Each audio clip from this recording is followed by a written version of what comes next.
Hello everyone. I hope you're healthy, safe, and doing well. It's our great pleasure to have you joining us today in our first session, organized by the International Platform of NGOs working for Palestine, iPalestine. Today in the first session, among many others to come, we will be discuss the implications of the annexation plan on the future of Palestine. We're delighted to have our respectful guest speaker, Mr. Sam Bahour, a businessman, social activist, and a political thinker. He will be speaking to us for nearly 45 minutes on 5 main topics. But before we start, I would like to share with you a couple of guidelines to ensure that this talk goes as smooth as possible. First, when the speaker starts his presentation, please make sure that you mute your mics during his talk. Then we will have a Q&A section. If you would like to ask any question, please type it at the chat box in the bottom. And please make sure you state your name along with the question so we can identify you. As you all know, we Palestinians are going through a very critical moment now due to the Israeli annexation plan, in which the Israeli Prime Minister Netanyahu is to illegally annex the Palestinian lands in the West Bank. Mr. Sam, if this happens, what would be the destiny of Palestinian residents in the Jordan Valley? Thank you for having me. Do you want to do the presentation before the questions or the questions first? Whatever you wish. We can have the presentation first. Okay, because I might cover some of your questions then up front. Mm-hmm. I should start the presentation? Yes? Yes. Okay. Thanks for having me. I would like to start with this very brief presentation. It will take less than 30 minutes, and that will get hopefully the discussion flowing. And from there we can field questions. My screen is seen? Yes. Okay. I call this presentation Another Israeli Annexation version 2020 because I think first and foremost, we need to be clear that this is not the first act of Israeli annexation. Having said that, it is a significant act coming in 2020 because a lot has happened during the last 2 decades, 3 decades. So let's keep that in mind as we speak about the current round of annexation. I start also by a section of the Charter of the United Nations, section 2.4. Keep in mind this was produced in 1945, actually before Israel even became a state. And it's very clear where it states, all members shall refrain in their international relations from the threat or use of force against the territorial integrity or political independence of any state or in any other manner inconsistent with the purposes of the United Nations. This is a very loaded statement because it talks about acts of members of the UN. Remember today, the Palestinians are a non-member observer state. But it also talks about in any other manner inconsistent with the purposes of the United Nations. And I start here because if we don't have a starting point to reference this annexation against, I think then we're just all talking about different opinions. And we can have our opinions, but there is a reference point that we can point to, and I would say this would be the starting point. What is annexation? Well, annexation in a simple term is the acquisition of territory through force. This is, as we said, not the first act of Israeli annexation. Israel has used many tools to embark on annexation. Some of them have been war. I can go further back, but I'll start at 1967, where you have the Moroccan quarter of the old city, a 770-year-old neighborhood, which was totally demolished, actually on the head of one of the residents who refused to leave or didn't get out in time. And then you have also the villages of the Latrone area, which are very well known, Beit Nuba, Yalo, and Was. And these are areas where Israel not only depopulated these villages, but then created something called the Canada Park on top of their ruins. Another act of annexation, whether it be de facto or otherwise, is through the tool of planning. Israel has many plans that acknowledge their intent to annex, especially around the Jerusalem area. The big one that is well known is from 1967, 1968. It was called the Alone Plan. And this plan alone proposed to annex half of the Jordan Valley, half of the West Bank, all of the Jordan Valley plus some. Sound familiar? It's exactly where we are today. So the Israelis have had intent to annex and have moved towards that through settlement building and otherwise for a very long time. Israel has also used law, its own domestic law, to try to propagate annexation. In 1967, with the Six-Day War, there was an actual de facto annexation of Jerusalem.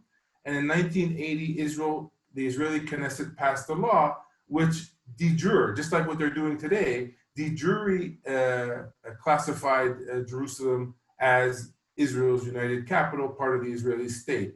And then we had, and this might be significant because that's why we're facing an accelerated move towards more annexation. We had in 2017, the US under Trump confirmed Jerusalem's being Israel's capital. Of course, that is only recognized via the US and Israel. The rest of the world knows better.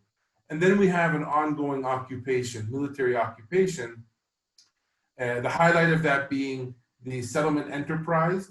So when Israel confiscates lands, when they build housing for residents on lands, and they move their civilian population into those residencies and then give them all the services and subsidies required to make it enticeful, that is an act of ongoing annexation. I can go on and on, but the point here is no sane person can claim that annexation is a legal act. So what we are facing is people accepting an illegal act if they accept annexation, and that's problematic, as we're going to get to in a second. On the right-hand side, on the top there, I put a note in red. It's a map from the PLO's Negotiation Affairs Department, sometimes called the Negotiation Support Unit. This is the unit within the PLO that's responsible for negotiations. All the way back from January 2016, they had produced maps showing Israel's clear intention for annexation. So again, we should not be so surprised because everyone saw this coming.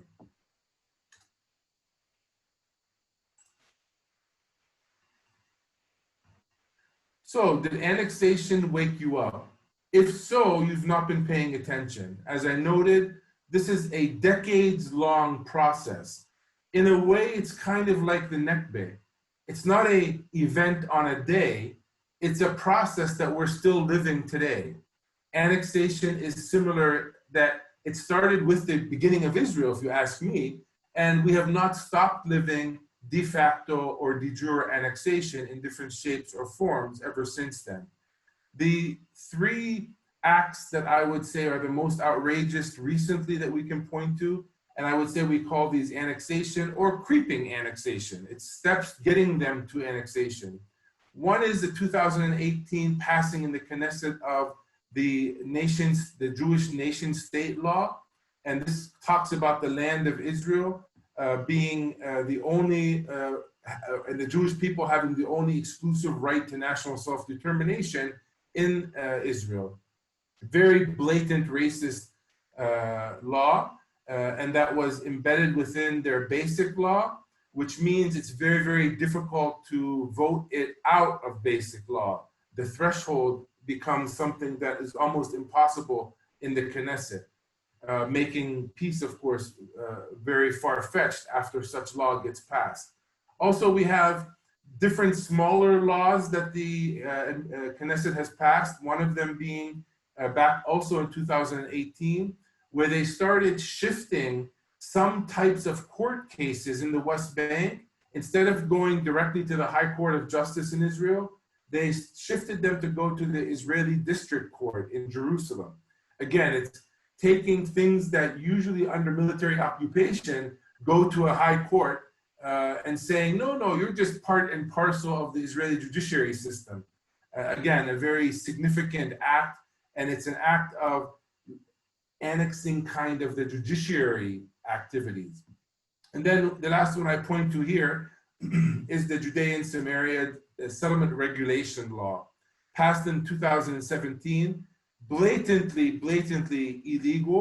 It was passed nonetheless, and it took all the way until June 9th, 2020 for the Supreme Court of Israel to revoke this law. What was this law? This law basically said retroactively, we're going to legalize settlements. So if a settlement was created 7 years ago, we're going to pass a law in 2017 to say that that was a legal act, even though at the time it wasn't, blatantly violating the basic principles of law. Of course, the Supreme Court in Israel revoked that because they couldn't even justify it, but that's not the issue. The issue is between 2017 and 2020, facts on the ground were created. So even though Israel may have revoked the law officially, it doesn't say anything about how they will unbundle and undo all of the acts on the ground that have taken place during the last couple of years. Palestinians were not surprised at all by what we are seeing today.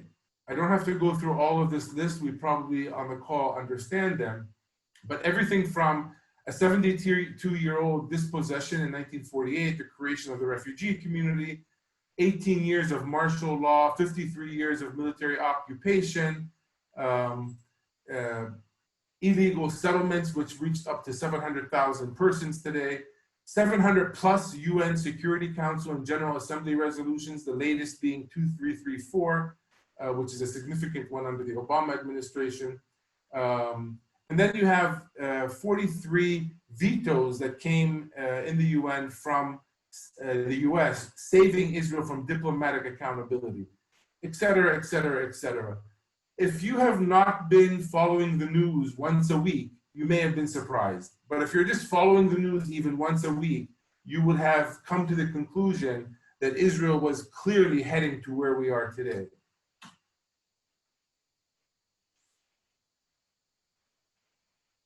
Now, the implications of another annexation. What does it mean today in 2020? I believe it's the annexation per se is not what is rocking the boat, because annexation, as we said, is an ongoing process that we're very well aware of. The significance of this round of annexation is that it comes in 2020 and represents a few things which are important to keep in mind. One is, it would be, if you accept this annexation, then you are accepting that might is right politics. So today, Israel, the stronger party, can impose itself. Tomorrow, what it's telling others is if you become militarily strong, then you can impose as well. This will create havoc in the world. It's also a clear Israeli indication that this is an end to any negotiated solution with Israel. It's an act saying, we no longer are negotiating with you Palestinians, we are now imposing the weight of our military on your lives as we see fit. Some would say that it's a clear attempt for Israel to kill the two-state solution under the guise of Trump's peace through prosperity vision. And then most importantly, maybe it is condemning another generation of Palestinians and Israelis to perpetual conflict. This has all come about by this document on the right-hand side that the Trump administration laid out a vision, basically giving the right wing in Israel, led by Benjamin Netanyahu, a gift list of all the things they have wished for ever since their creation. And they're giving them to them for free. They should not even give it to them, but even giving it to them without any political process, without any political cost whatsoever. Second, the impact of this annexation, of course, depending on the actual extent, because we don't know exactly what the act of annexation will look like. I actually think it will be the process of annexation take a very long time. But first and foremost, it signifies a loss of hope. This is the most significant for me. We're talking about a generation of Palestinians that were born during the Oslo process. While their leadership was negotiating, their lives became more fragmented, more distressed, economic suffocation. And then after all of that, we're finding Israel saying, we're not even going to give you a chance because we are taking your land and making it part of Israel. This loss of hope can open a Pandora's box with politics from this point going forward really be up for grabs. I can talk very briefly about some specific impacts. One is the political impact. Not everything may be negative here. For example, the increase for the possibility for internal Palestinian Fatah reconciliation. This is actually 2 days ago, there was a meeting online between these two parties. It is actually, the annexation is actually unifying the Palestinian political body. That's something positive.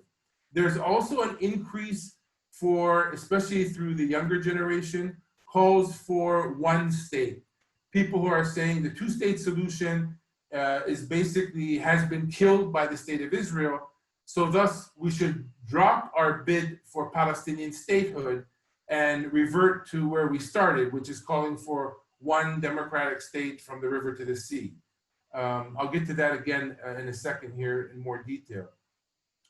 It also is calling for increased calls for revoking the PLO recognition of Israel. I actually support doing this. I understand Israel exists. It's part of the United Nations. It's a state. But my Palestinian recognition of that state is a political act.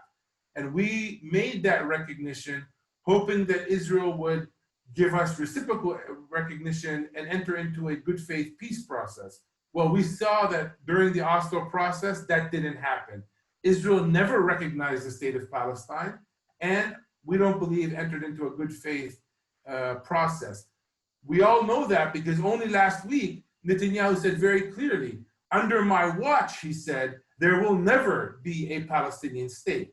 So there's no need for us to continue to maintain a recognition for a body that refuses to recognize us. On the economic level, and I work in the economic field here, so I can tell you without a doubt that businesses and the financial feasibility of a lot of projects are being seriously threatened, partly because of annexation, partly because of a prolonged occupation, and partly because of COVID-19. All three of those have culminated to create a devastating economic reality on the ground.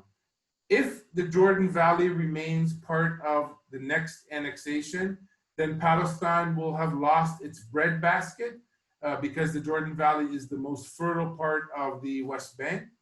And more importantly, maybe than just that, is that we would have lost much more than just our food.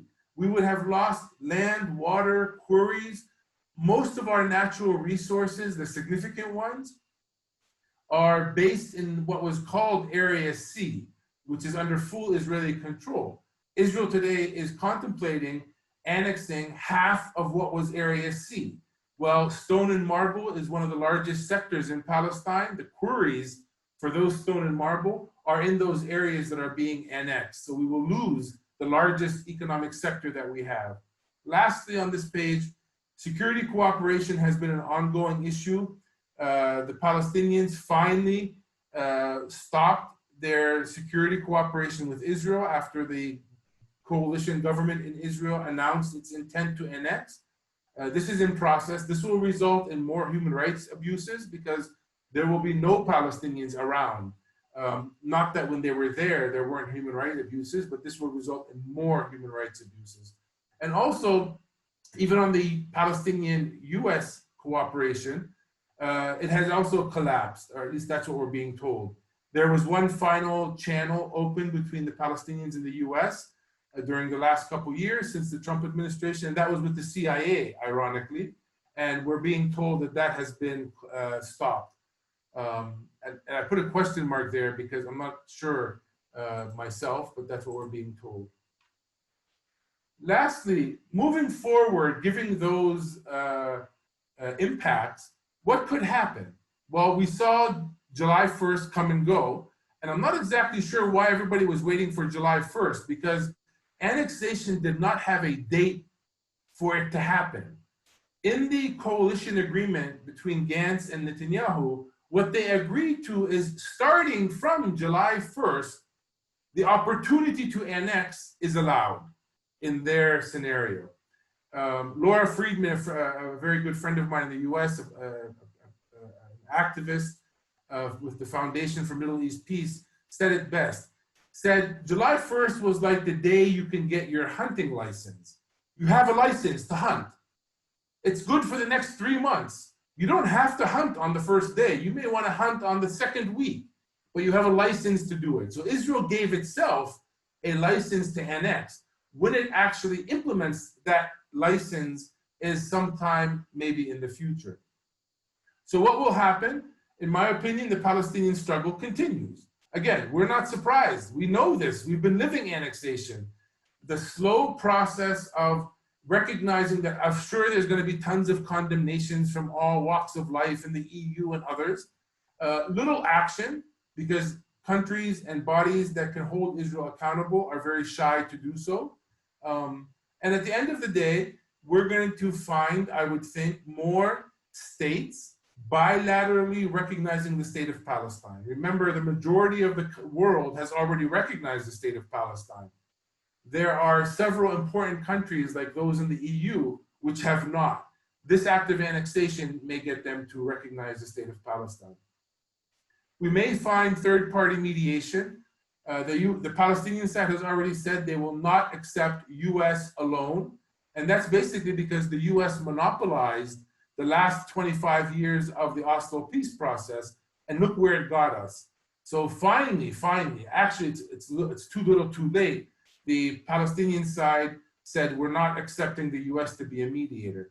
They have, however, engaged the quartet, which includes the US. So their mediation may be one way to get out of where we are today. Another could be pressure coming from other states, such as Jordan, Egypt, or the EU. Jordan has been the most articulate so far. The king has been lobbying on Capitol Hill in the US. He's been making some very bold public statements. In an interview in Germany, said very clearly that there will be significant ramifications if such an act of annexation happens, including threatening the Jordan-Israeli peace agreement. Egypt has been the silent partner here with Israel, sadly. The EU has spoken strongly, but EU always speaks strongly. Their actual acts are slow to come. But language matters, and the EU today, for the first time ever, has brought up the language of sanctions. So although I don't expect sanctions to come from the EU anytime soon, changing the language is the beginning of a process that will result in the future of full sanctions on the state of Israel. We may find civil disobedience, and we can already see pockets of this happening. Palestinians in the streets actually defending their lands physically in front of the Israeli military. Once that happens at a full scale, no one can ensure that that will remain nonviolent, and that's something to keep in mind. We could see a US reversal, I doubt it. But in elections come November, if Biden wins, he may, I don't think so, because he's already stated kind of that he's in line with the bigger picture. He has issues with this act of annexation, but not with the mindset of annexation. Even if he did want to take a bold reversal, Congress has legislated itself into a corner. And without congressional support, he may find himself, even if he wanted to, not able to do so. Lastly, we can see an Israeli reversal. Again, highly unlikely. Both of the coalition parties, Gantz and Netanyahu, have agreed to this, and they represent a very broad spectrum of Israeli society. But we always have to remember that Bibi's bark is always louder than his bite. So he always makes grand statements, but at the final calculation, he knows very well that this is going to disrupt the political stability that they've been living with for a long time, especially in the US. When you have 233 Congress people send a letter to the president against the annexation, that's something Israel worries about, because they want this to be a bipartisan issue in the US. and annexation is clearly breaking that bipartisanship. So what are the Israelis saying about this? Rather clearly, although not overwhelmingly, they oppose annexation. 41.7% in one of the last polls said they're against annexation. Also, it's not one of the priorities in Israel today. Annexation today is low on the list. It's actually almost the second lowest on the list. Israel today, like the rest of the world, is facing dramatic economic consequences because of COVID-19. So people are more worried about their healthcare and jobs than they are about annexation. That's a good indication that the settler enterprise has even hijacked the Israeli political system, given the population at large in Israel is against annexation. So one would think, why is it moving forward? It's because the political system has been hijacked by this extreme right wing. Responses from around the world. I won't go through each one, but we have 1,080 parliamentarians from 25 European countries stating very clearly against annexation. At the bottom there left, we have 300 Israeli security commanders. These are people who are responsible for Israel's security, or were, stating very clearly, different reasons than I would say, but they're saying this is threatening Israel's security. The EU in the middle there, the House Democrats alone, 115, I think total, I said 223. The churches and the church communities have spoken out. And of course, the UN has been very clear that this is a violation of international law. This is a post I put on Facebook a couple of weeks ago because a couple of days ago, actually, Israeli Minister of Defense Gantz made a statement a couple of days before the beginning of July. And he said, Israel won't keep waiting for the Palestinians. And I had to think about that. So I translated from English to English so people can understand. Gantz says, hey, Palestinians, do you accept being ethnically cleansed? We've already answered, no, the wait is over. So there's this issue of trying to pin a delay, waiting for the Palestinians to answer. This is what we call hasbara, or what the Israelis call, it's state propaganda, trying to make it look like the decision is for the Palestinians to make. It is not. And if it is, we already made the decision. We're not going to be ethnically cleansed. Lastly, a few slides, and I'll stop after this. I want to put all this back into context because whether we're talking about annexation, Israel, the Oslo Accords, et cetera, they all lead to the same conversation. And that is a question. What world order side are you on in 2020? Are you on the side of chaos, which we can classify as being the pre-World War II model of the world? Or are you on the post-World War II model, which is a rules-based model? Noting that the rules-based model, if you see the picture, the colors are not perfect. The lines are not exactly straight, but there is order to today's world. And I think first and foremost, we need to decide what model do we want to follow. If you follow the chaos ethos, well, then you basically accept that God was a real estate agent and gave somebody a piece of land, and too bad for the others. I can't accept that model because if Israel has some people who say that in their community, well, we have some people in our community that say that as well. That is a never-ending battle. I put myself in a rules-based ethos, and the rules-based ethos is basically international law. It is made to guide all of us, and it has three major components: the Charter of the United Nations, the Universal Declaration of Human Rights, and the International Court of Justice. Those are the pillars of the stool of international law. The seat of the stool has many things in it, such as UN Security Council resolutions, US General Assembly resolutions, conventions, treaties, et cetera, et cetera, et cetera. That stool with three legs and a seat basically apply to every country in the world. We can choose to accept that or to accept the jungle, which is the chaos-based world.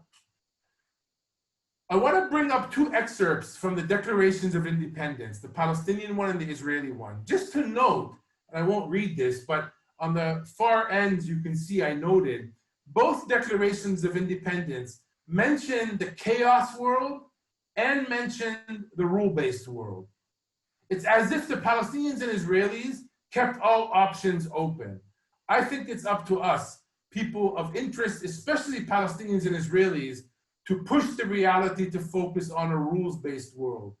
And that's one that I will focus on next. Back in 2012, when the Oslo peace process failed to produce a result, the Palestinians went back to the UN, where this entire conflict started, and basically brought a resolution in front of the General Assembly and said, world, we failed to bilaterally reach a negotiated solution with the Israelis. So you decide, is Palestine worthy of statehood or not? What was the result? 138 countries said yes, 9 said no.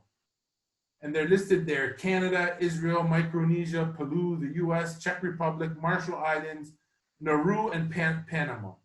5 of those are Pacific islands that can basically fit on the screen. This was a historic missed opportunity by the Israelis. Why was it historic? Because not only did the Palestinian side recognize Israel before the beginning of Oslo, but even when Oslo failed, the Palestinians came to the UN and said, we want a two-state solution to be recognized.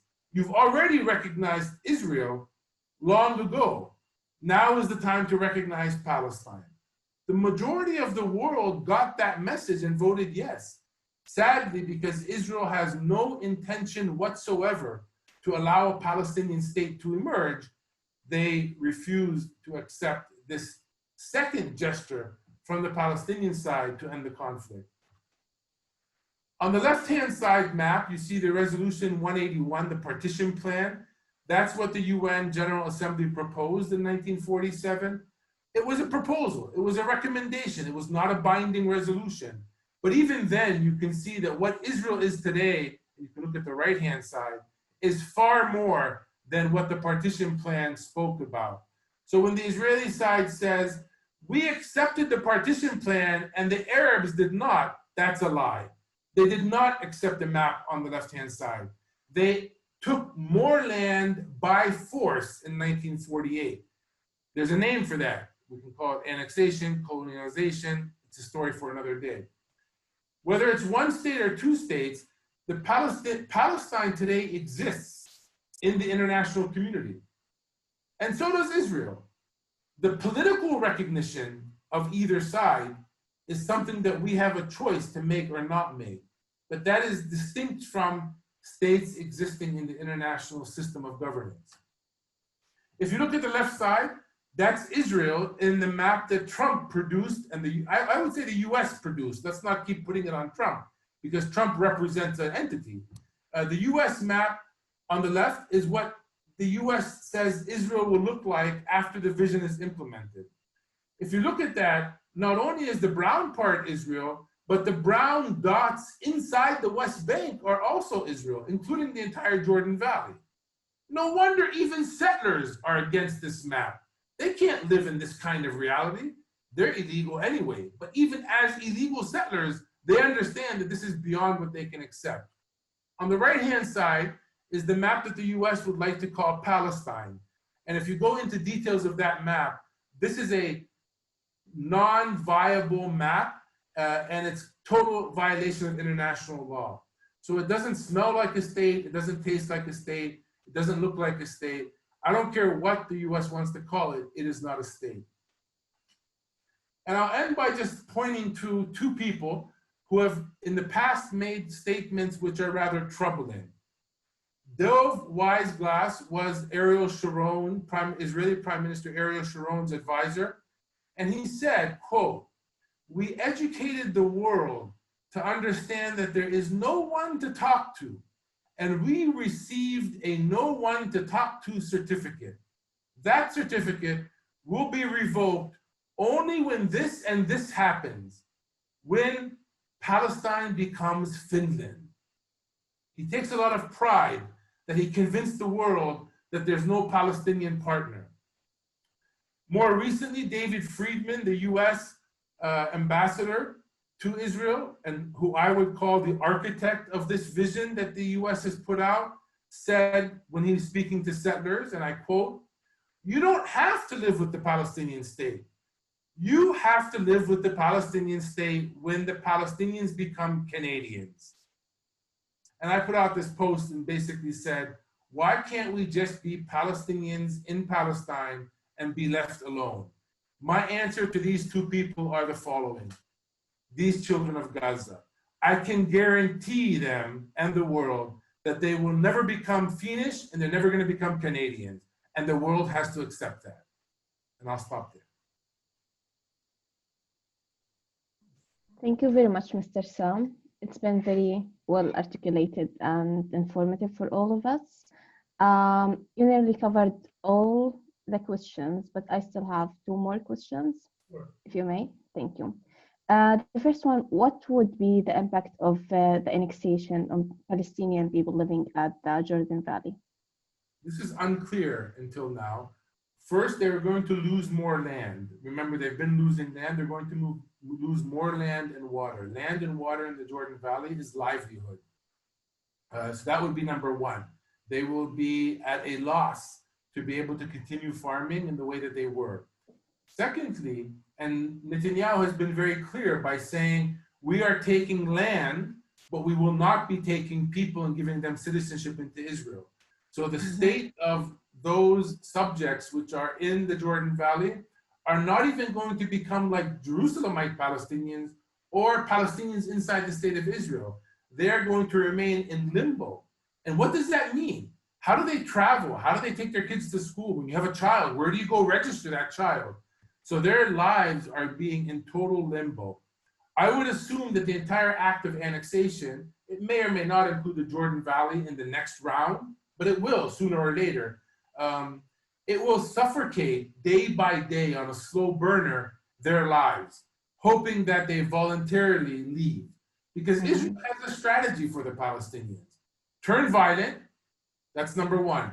They beg for violence in Gaza, in the West Bank, in the Jordan Valley, in Jerusalem, every single day. If you're not going to turn violent, leave. They do everything that they can do to force us out of Palestine. In 1948 and 1967, they did that through military force. Today, they've become very sophisticated. They do it through economic strangulation. They do it through annexation, through a slow process of creeping annexation. So basically, turn violent or leave or become a day worker inside Israel, working for the benefit of the Israeli economy. Those are the three strategies the Israelis have for Palestinians.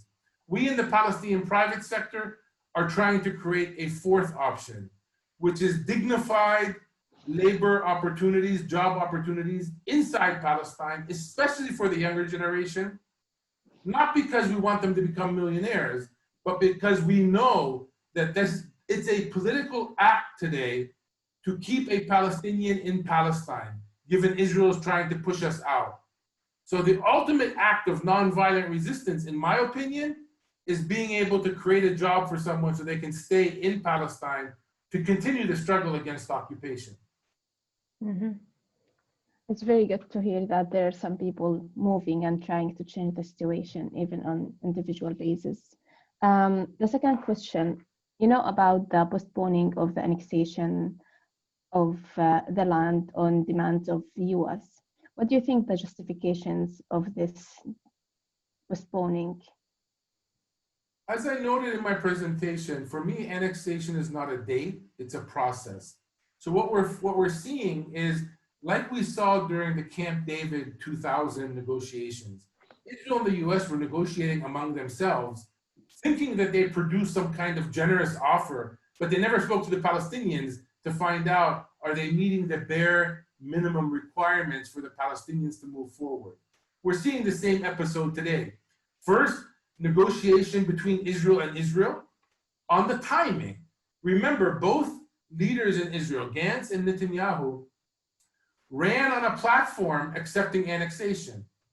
When Netanyahu got up during the election season and said, I'm going to annex large parts of the West Bank, including the Jordan Valley, what did Gantz say the next day in the media? he got up and said, come on, why did you say that? That was my idea. So they're debating about who had the idea first and the timing of when to implement it. The timing is important here because it is the Trump administration that opened up the window for this to be accelerated. And the Israeli side wants to take it all tomorrow morning, but they have to be able to fit a Trump mindset. The Trump mindset doesn't care one bit about the Jordan Valley, Israel, or Palestine. The Trump mindset is about garnering support from the Christian evangelical base that elected Trump. So the timing for Trump has to link to elections. And that's confusing matters on the Israeli side because they want to move yesterday, but now they figured out that they can't move until the US aligns with them. So it's a discussion about how and when, not about what. They agree on what? They agree on we are going to annex more and more and more Palestinian lands.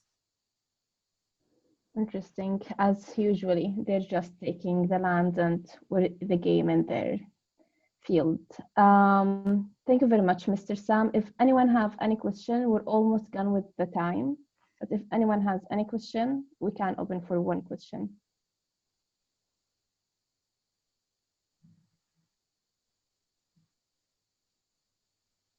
Thank you for your presentation, Mr. Bahour.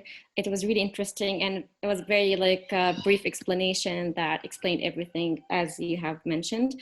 I'm totally like, it was very well said what your activist friend have mentioned regarding it was like just a hunting certificate. But as we already have this hunting certificate, do you think that the unstable situation in the US have led to this delay within the implementation process? And is the public, the Israeli public, like the people in Israel and the Jews in the United States, do they have at least like an effect regarding this kind of delay? And would they actually have an effect or like an impact on the implementation? Or of course we know that it's going to happen at some point if you know, it's just how and when. They know exactly what they're going to do, but would there be an effect or like an impact that comes from the Jews who are against this whole plan? This is my first question. And what kind of actions that can come from the EU to at least to stop this kind of plan? And my last question, do we see a light that comes like within the division, within the Palestinians inside of them, like currently, that can change or stop or do something to change this situation? And lastly, what kind of pressure that can Jordan actually add to do something about this? And what's its impact on its relationship with Israel if this plan was given an action? It's about 6 questions. Let me try to remember them. First, in terms of the Israeli community inside Israel, or the Jewish American or Jewish diaspora in general, they definitely have a voice. They have been covering up for Israel for the last 70 years, and they have supported Israel blindly for all of that period of time. All of a sudden, the annexation crossed the red line, and you're finding established mainstream Jewish American, for example, communities speaking out, organizations publicly putting themselves on the record saying, this is wrong. This is going to create a moment where Israel is in full apartheid form. Now, we know as Palestinians that we're living in apartheid reality, but Israel has done an amazing job in covering that up for the global community with the support of those pro-Israeli entities abroad. Annexation breaks that.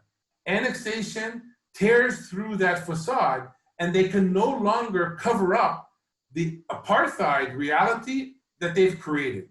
And the Jewish community abroad knows that very well. Not only the Jewish community, but some of the what is many times called the Israel firsters, those people who support Israel at any cost. Even they have been putting op-eds in the New York Times saying, Netanyahu, don't do this. I'm a Zionist and I can't support you if you do this. I can't cover up anymore for us. So even that community is, again, maybe for different reasons than what I would make as an argument against the annexation. They're more worried about Israel's image in the world and not being able to support it, and they're more worried about Israel's reality. My issue is something much more deeper than that, and has a relationship to international law. Nonetheless, they are definitely a community that is influencing, I think, the complication in terms of timing on the Israeli side.